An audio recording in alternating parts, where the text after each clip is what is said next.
But Raven Johnson to Indiana. With these last two picks going on, I do want to really very much just focus on this pick while we're waiting to see what the Seattle Storm do and what the Connecticut Sun do to end the first round. But Raven Johnson as a pick, a lot of people don't like this pick. And I do, and I don't. And I will explain why. Before we go any further, if you guys are watching this on the stream, if we could get to 900 likes, that's insane. We're at like 850 right now. On the video, 500 is great. And either way, if you guys are new to the channel, subscribe. We upload more WNBA content than anywhere else. So, the Fever taking Tenaya Latson, or not Tenaya Latson, Jesus, Tenaya Latson is still on the board. Raven Johnson. Do I like this pick? No. No. I don't. Raven Johnson at 10. Basketball-wise, fits. Absolutely fits. I have no ifs, ands, or buts about it.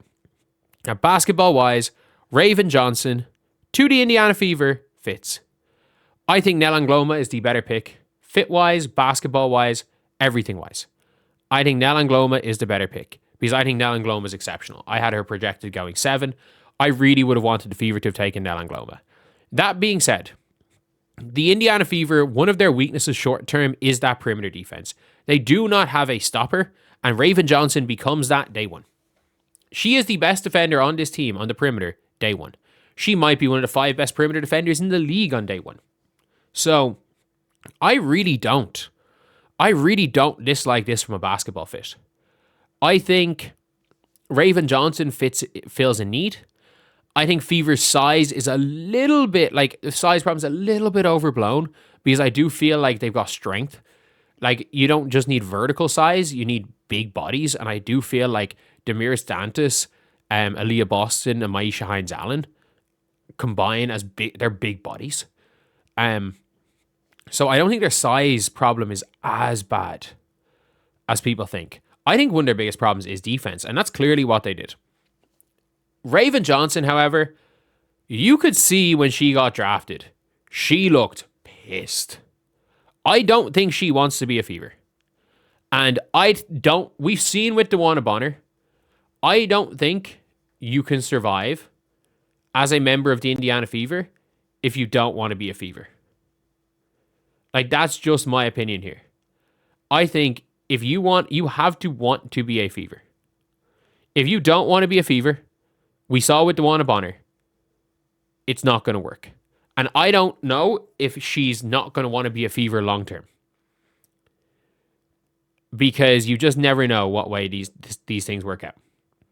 You never know what way these things work out at all. That being said, like, you can tell that she doesn't want to be. So who are the Storm taking? Oh my God, the Storm just took Tana Mare? The Storm just took a projected 3rd round pick at 14 while leaving Tenaya Latson on the board? Dear Lord. No guard should ever go. No guard should ever go to South Carolina. Oh my God. Oh my God. They didn't even take the best guard from Duke, and neither of them were projected to be first rounders. But no, like, if Tenaya Latson fully locks in, fully buys into everything the Fever are trying to do, not Tenaya Latson, Raven Johnson. If Raven Johnson buys into everything the Fever are trying to do, she is a passable shooter. She is a really good teammate. She's somebody that could very easily be a top 5 perimeter defender from the second she walks into the WNBA. This could be a really good pick. And this could be one of the steals of the draft. She could be one of the steals of the draft for the Indiana Fever. But I am just in fear that this starts, for lack of a better way of describing it, a Nalissa Mare 2.0, where a player is too worried about social media, gets dragged into this, and because of the South Carolina fan base, every time she has a bad game, it becomes another race war on social media. That is my only problem with this. And she is somebody who has said, first of all, still to this day, for lack of a better word, like, is still thinking about Caitlin waving her off. And, like, at the same time, this is a player who, obviously, she's still thinking of that. And is going to, so who are the Connecticut Sun taking? But is still someone who wants to win. So obviously she is okay with Fever, hopefully. Is Connecticut Sun are taking? Neepkins at 15. Cool. Not a bad pick. But I gotta be honest here. Like, Raven Johnson, if Raven Johnson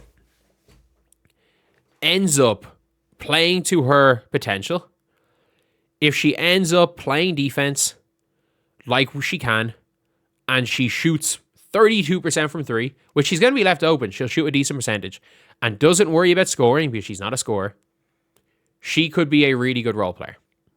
She could. I'm not going to say I hate this pick, because could there have been better options? Yes. But there is a world where this is the perfect pick for Fever.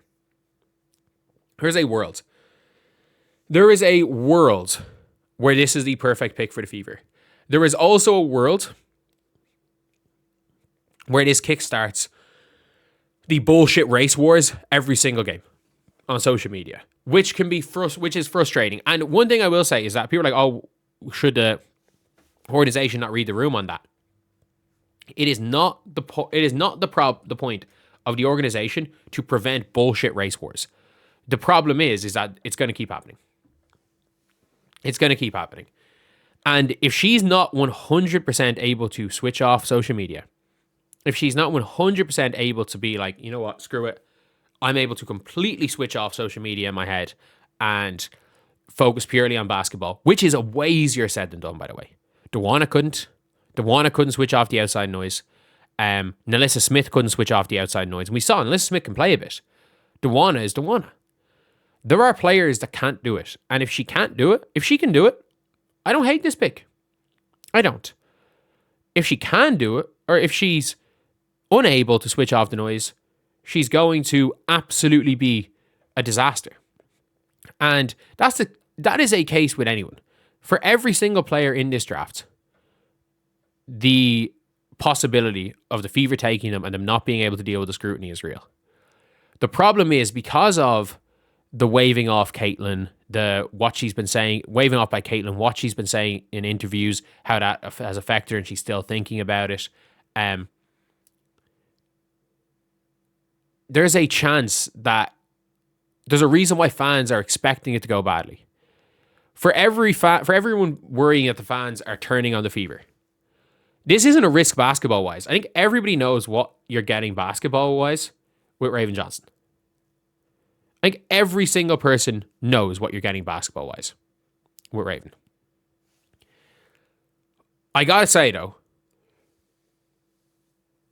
if she comes in preseason and steals 2 balls, runs in 4 points on layups, and she plays game 1 and plays 10 minutes, hits a 3-pointer, plays elite defense on Paige Bueckers plays elite primary defense on Paige Bueckers, strips her once or twice for 10 minutes, all will be forgiven. All will be forgiven. So I don't hate. Do I prefer this pick over Latson or Angloma? No, I don't. I think either of those picks would have been better. Is this a much better pick than what some people were saying and taking Marta Suarez here? Yes. This is a better pick than Marta Suarez. This is a better pick than Gianna Neepkins. And a better pick than O'Cott, who people were predicting. I don't hate it. I don't love it. I don't hate it either. Anyway, see you guys.